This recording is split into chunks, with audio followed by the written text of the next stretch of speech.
Right, so the best part of this Airbnb, as you can see, is actually the chair, where I feel like I'm a king. Okay, I cannot take this anymore. All right, there we go. Now it's time for the cooking. Got my helper today, Frankie. Say hello to the camera. The goat! That's what I'm talking about!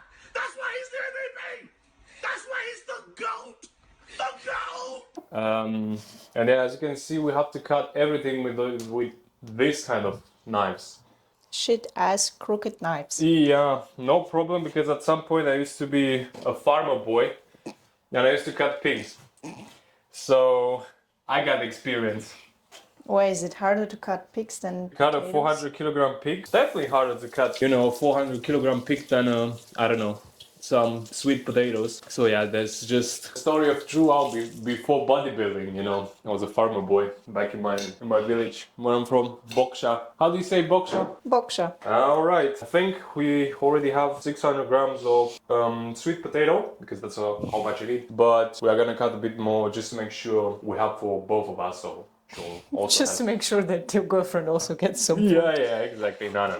But I eat more than you now. Yeah, she's actually bulking now, and we have the 75 kilograms Biki, and she's only getting bigger and bigger. Who knows? Maybe she's also gonna compete at some point. Huh? Wellness. Just I would say a story from the last video, WNBF UK. I mean, it's not fair play to discuss this kind of thing, but it's maybe good for anyone else who's gonna visit Dunstable for any other reason, let's say. Nobody knows, because it's cheap and some people like to book it. I mean, to book an Airbnb there. But actually the owner of this Airbnb, Ali, I'm not gonna say the other name because it's not fair play, was nice. But the Airbnb, especially the kitchen, was horrendous. Like, keep in mind you have guests and so on. You are an Airbnb owner who stays with the guests. I think you should be able to clean the kitchen at least before the guests come. That's, you know, some manners. But it didn't happen in our case.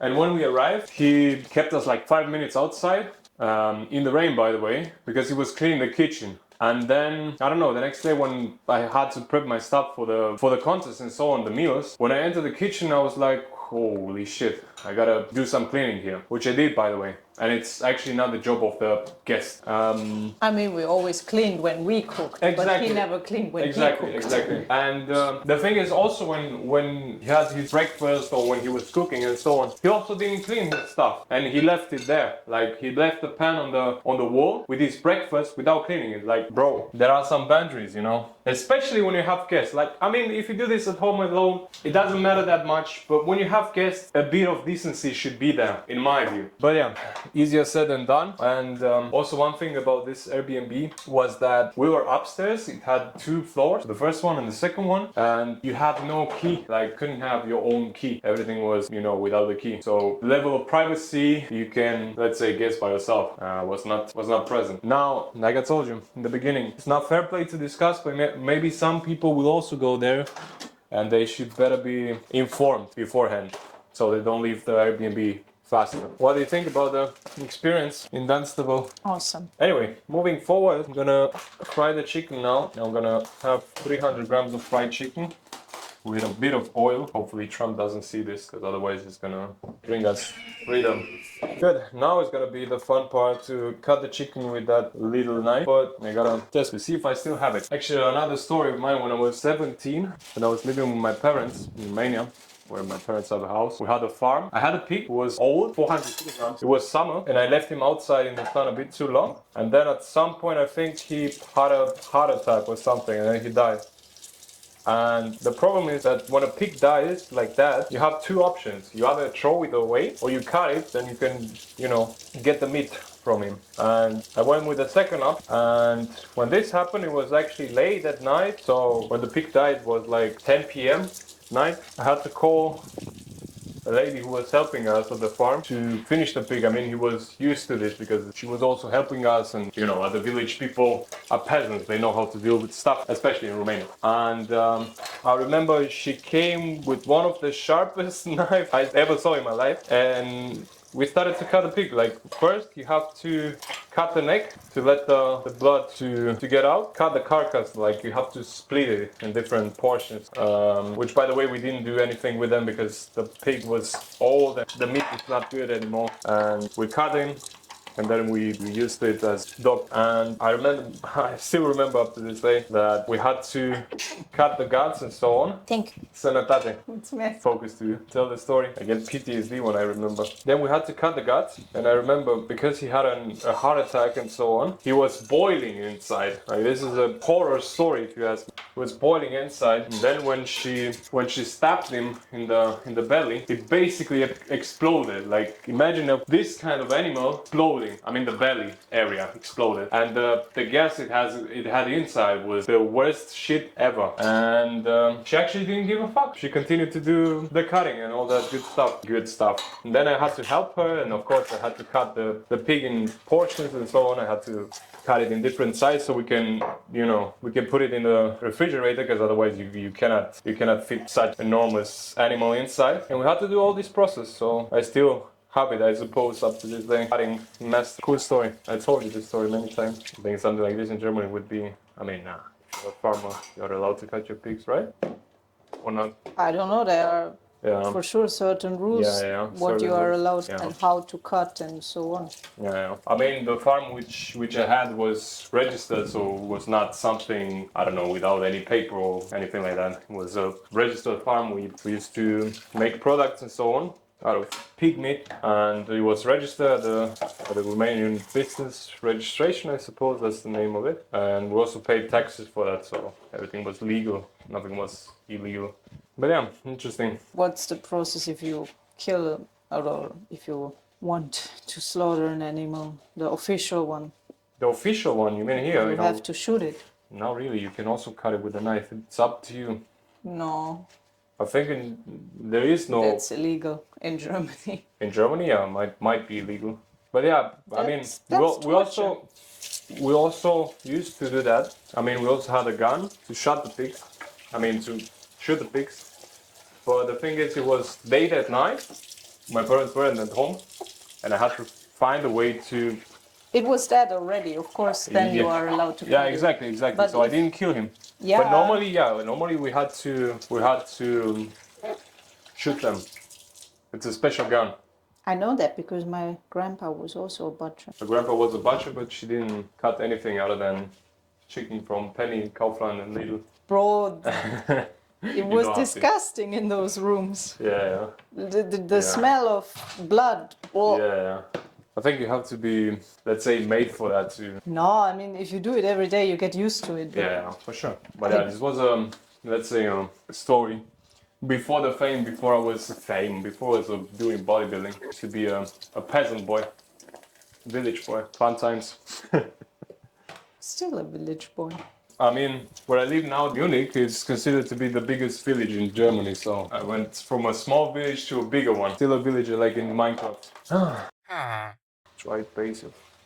Gonna use the chili, and then I'm gonna put salt after it, so I know exactly how much salt I have. Because I normally count my sodium level, so not the salt. You can either count the sodium or the salt. It's up to you. My stats for this loading phase are gonna be 5,600 milligrams of sodium, 4,300 milligrams of potassium. Today I'm gonna have almost 900 grams of carbs, so it's gonna be a lot of eating. Around about 7-8 liters of water, depending on the look, and 180 grams of protein. So I have enough, let's say, satiety. I don't feel so hungry all the time. And 65 grams of fats. So I can, let's say, slow down the digestion a bit more. I also have some unsaturated fats with the meals. Perfect. Yeah, and also the plan for today is quite simple. We don't have so much time, especially now. So it's gonna be cooking, meal prepping, eating, than going to the gym, eat again. I have to cut my hair, so I have to go to the barber shop, and then I have to work a bit on my posing, because tomorrow I'm gonna do men's physique novice. And although the men's physique posing on me is quite okay, I didn't practice it that much. I need to sharpen a bit the tools, so therefore I have to, you know, to make sure that I practice it enough. And the main show is gonna be on Saturday, where I'm gonna compete in bodybuilding juniors and classic physique juniors. So it's gonna be quite interesting, especially because I think I'm the tallest competitor at this contest, and also maybe the heaviest. Now that this is something that it's not something that I emphasize or something, it's just, so yeah, we'll see how it's gonna be. The chicken is cooking. It's time for the other meals. Also, game changer with this kitchen scale from Prozis. All you have to do is just move the wheel, and that's how you charge it. And there you go. You can weigh in your food. Quite simple. Right. Need a Tupperware for this. I can also use this small one. I'll need for a bigger one. And need to check the macros again, because I counted everything for today. And I have to make sure I have enough, and also that I stay away from any spillover. Because the peak week, although you can optimize it and, let's say, estimate a bit better the amounts of carb required in order to fill out your frame and to peak at 100%, there's still a big chance that you can either spill over or be flat. So at the end of the day, you can estimate this a bit better by using some universal methods, such as counting everything and making sure everything is in balance. But at the end of the day, it also depends on your stress level. Everything can change. You can optimize it, but at the end of the day, it's still something that you cannot control 100%. But again, the key word here is optimize, and making sure that you control the variables as good as you can. So last time at WNBF UK, everything went well until the show day. Basically, I felt pumped, I felt full, and so on. But the pump didn't last that long. And I didn't feel the contraction so hard as the day before. So I think I was a bit undercarb, in my view. I could be wrong, because at the end of the day, it's hard to call the right decision. But the shape overall was still tight, so I didn't have any major spillover. Like, I still had the abs, and the details in the quads. I was not 100% conditioned, like, I have to be honest, but I also didn't prep 100% for the contest, so I didn't set any big expectations. But I was trying to check the vibe, to see how I feel on the stage, to see which carb strategy works for me the best, which carb source on, and it was just a warm-up contest. So at the end of the day, it was less. I didn't prep the 100%, and also INBA Romania, it's still not gonna be 100% because the condition is not there. I can bring even more, and I'm sure about that. I think the peak gonna be at INBA Slovak at the European Championship. That I want to go there 100% on point. Like, everything from conditioning to carb loading to stress management, everything has to be important, because that's the most important contest of the season. I'm not saying that these other contests are not important. They are also important, because I'm not doing this just to do it. I'm also going there and trying to win the best place for me that particular day, and make sure that I bring a good form. But I want to bring the best form of the season at the European Championship, so therefore that's going to be the main focus. And I can use the other preps, such as WNBF UK and INBA Romania, as lessons and as trial and error, so I will be able to control the variables better. And then at the end of the season, it's going to be in Germany, WNBF Germany, and I also want to bring a good form there. And also, I'm going to have a special guest there. It's going to be in my corner, and it's going to be interesting. You will see that. For the cream of rice, or rice cream, the way you want it, I'm going to have honey, cream of rice, cornflakes, and I got to check again my phone. I'm also going to have, yeah, that's pretty much it. I don't need. I can use some almonds. Why not? 10 grams each on them. I know for some people this kind of calorie counting is too stressful or too daunting and so on, but for me it's essential. Like, without this, I wouldn't be able to control the variables the way I do, and I wouldn't be able to collect so much data so I can be able to, let's say, to make a better call next time. And I'm talking about controlling the variables, because if you don't have any data, how do you want to control that, that process? So this can apply to any other field of life. Actually, the more data you have, the better you will be at managing the process. So better make sure you get that data.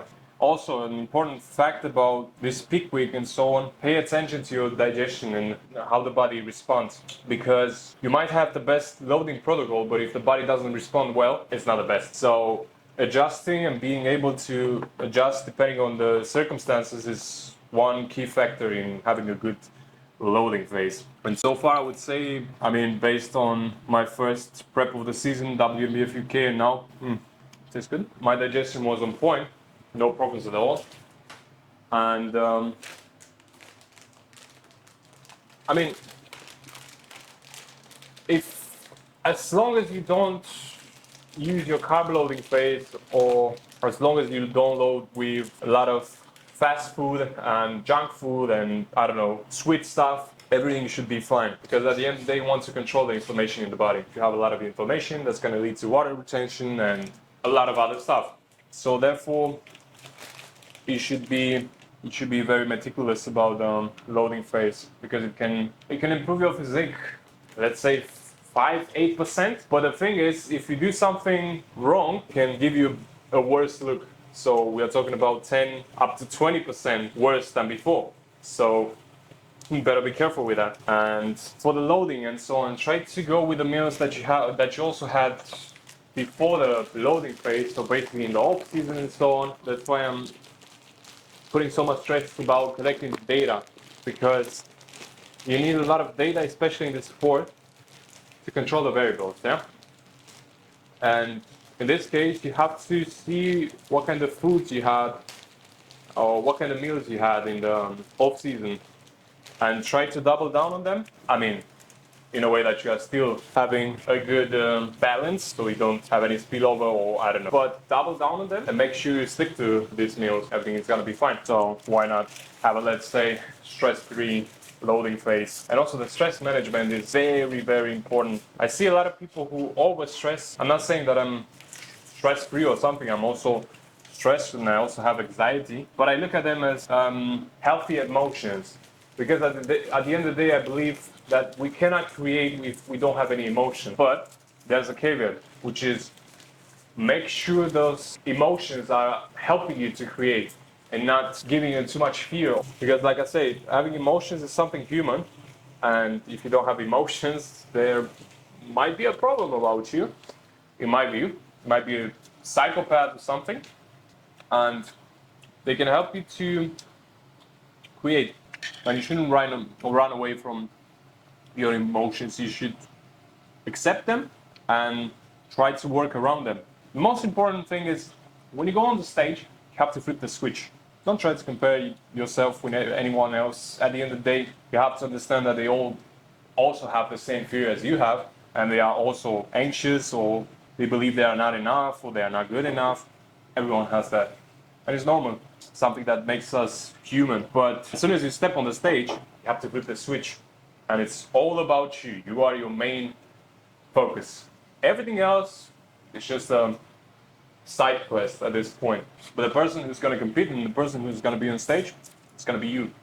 So therefore, make sure you have a good stage presence. Because the judges, at the end of the day, they don't care how many cardio sessions you had, how many breakdown phases you had during the diet and so on. They only care that you look good, so they can give you a good place, or they can make you the winner of the contest, which you have to keep in mind. It's a subjective sport, and the judges look for the best of the best, and therefore you have to be one of them, and you shouldn't stress about anything else. Because if you are stressed, also when you step on the stage, you will express that energy, and when the people see that, they will look away.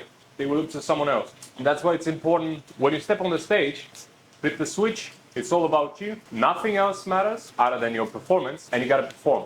You prep for this, you diet for this, you worked hard for this, and now is the time to show your work. Like, now is the time to express yourself. That's why I like bodybuilding, especially the classic physique and bodybuilding class, because I can have my routine. I'm also gonna compete in men's physique just to see where I'm better at. I mean, which class suits me the best, and I'll see that tomorrow and on Saturday. But I will also continue competing in classic, because it gives me that opportunity of expressing myself by posing. So one thing I also like about bodybuilding is that you yeah, the training is cool, all that good stuff.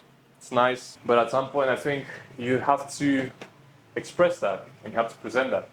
And the way you express it, the way you present it, that makes a big difference. And that's what I like about the. And it's also a good feeling. Like when you're on the stage, you feel so good. Especially me, I feel good. It doesn't matter if I'm not the most shredded. It doesn't matter if I'm not, I don't know, the most muscular.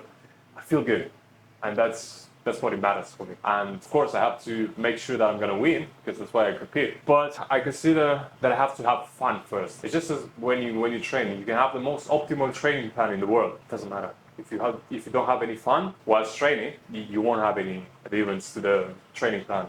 You won't stick to the training plan. So that's why this fun factor and the adherence should be at the base of the pyramid. Then you can build up. Of course, you can. Let's say you can elaborate a whole process, but at the base of the pyramid should always be the fun part, because that's what makes us doing it. Because without the fun part, there's not gonna be so much continuity and consistency.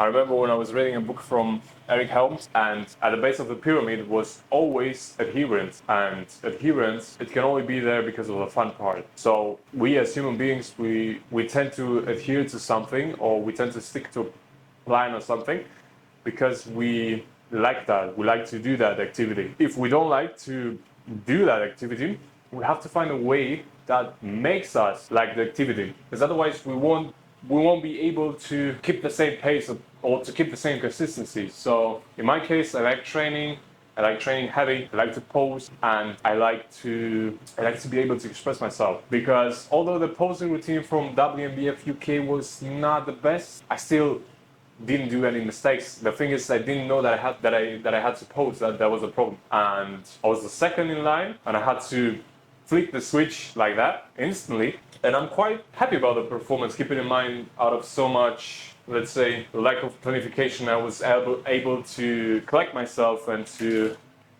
stay resilient and, don't crush at the pressure, which was good. Get it. Next one in the line. And there we go. Sweet potatoes with chicken and aubergine. Again, the same meal, and cream of rice with cornflakes, honey, and some almonds. So basically carbs. Also 1 gram. I think these ones have 2 grams of salt, because I have to keep up with the sodium level. And all of them have salt in them. Potassium, a lot of it. These ones. And yeah. Right. Registration done. Tanning done. First coat. I'll have to go again 2 or 3 hours before stage to get a second coat of tan. And today's number are going to be 36. Also, the number for tomorrow is going to be the same. Now it's time for the hair. We go again Viking style with the goat, Frankie. And yeah, then we will get ready to go to the stage. Actually, our Airbnb is quite close to the venue, so we need like 2-3 minutes to get there by foot. And I actually had a pre-stage nap, if you want, at the Airbnb. It was relaxing, and I feel good. I feel ready. It's gonna be the first time when I'm gonna compete in men's physique, which is gonna be this time a novice class, and I'm looking forward to it. So let's get to work. And there we go. We're almost done. As you can see, the haircut, Viking style, is on again. Thanks to the goat, Biggie. And yeah, now we get ready for the contest, and we will make sure that everything is gonna be there on point. So yeah, it's time to get ready and have some fun today. So stay tuned. Right, ready for the show. I need a second coat of tan. Hopefully this time it's gonna be a bit darker, because otherwise I need another one. I don't like the color so far, but I'm sure it's gonna darken a bit at the end, so I'm looking forward to it. All right, now it's time to go to the venue. Haircut done, tanning, registration, everything. Now it's time for the show. Men's Physique Novice, let's go.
Right, people, day 2.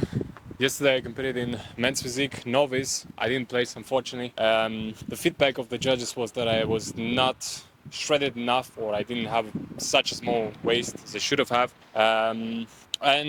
Yeah, that's the feedback. And today I competed in bodybuilding juniors and got to the finals, top 4. Could have been better, of course. The thing is, I need to get more shredded, which I already know. And on top of that, next time when I'm going to compete, it's going to be a different package. So we're talking about more muscle mass, because I was the tallest and the heaviest of the contest on the list, and that also comes with disadvantages. So I have to keep that in mind, especially for a tall guy like me. I need more mass. I made my homeworks, and now it's time for classic physique juniors, second degree of the show, second class. And yeah, we'll see how it's going to be. I'm tired. I mean, since yesterday I started to be tired. As you can see, you can also see it on my body. But I feel good. I feel good on the stage. And people told me that my stage presence was one of the best. Some of them told me that it was the best stage presence. And people can see, even though I'm tired or I don't know, I'm a bit sore and so on, you can still see that I enjoy being on stage. And that's what matters the most. You can be the most shredded, you can be the most muscular, but if you don't enjoy being there on stage, nothing is gonna, make you do this on the long term. So that's the most important thing. Even if you don't have the most muscle mass, even if you are not the shreddest on the stage, the most important thing is, as soon as you step on the stage, enjoy the moment. Anything else, you can forget it. But the moment you have on the stage, it has to be yours. And yeah, we all do mistakes, but if we don't have enough, let's say, joy on the stage, my philosophy is that we won't get that far in the sport. So I'll keep what I'm doing, and I will have joy every time I'm doing this. So until the next time for the classic physique. Pam!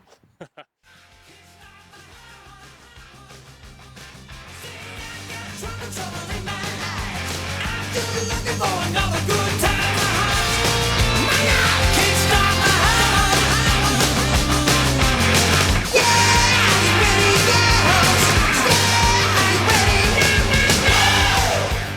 There we go. Go to Natural Olympia one day. I need to work more for that.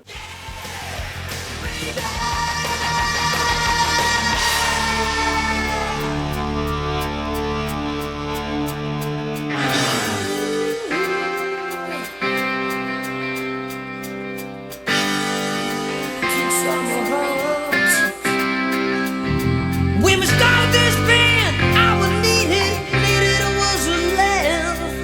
Years gone by, I say we've kicked some ass. When I make rage, you hear the stage, adrenaline rushes through my veins, and I say we're still kicking ass. Say, kickstart my heart, but never stop till the day we did all of this to us.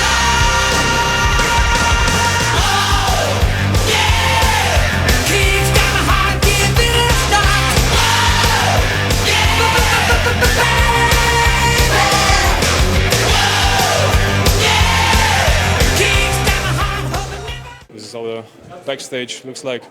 A lot of athletes, a lot of stress, and yeah, this is what I have prepped for the backstage. As you can see, my weight scale to check and document the data after I eat every meal.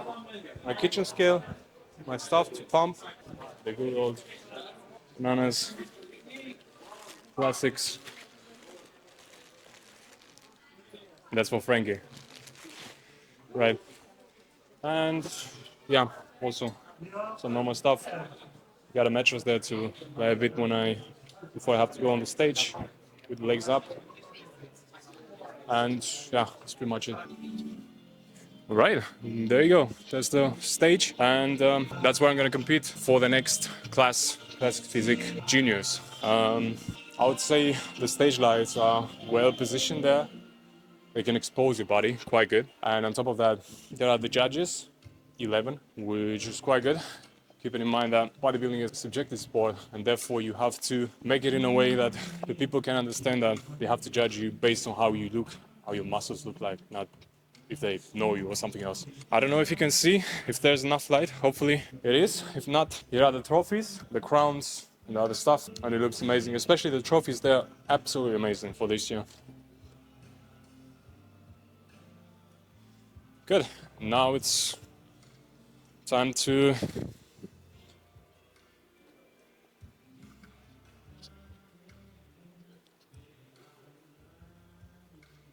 perfect. And now it's time to go backstage again, chill a bit, and concentrate again for the next class. We'll see how it's gonna be. This is actually my main class, which is classic physique. Let's see, the tallest, the heaviest competitor on the stage. It's gonna be fun. And probably the one with the best haircut. Done by Frankie, the cameraman. So basically Frankie is the cameraman, the hairstylist, girlfriend, psychiatrist, all that good stuff. When we start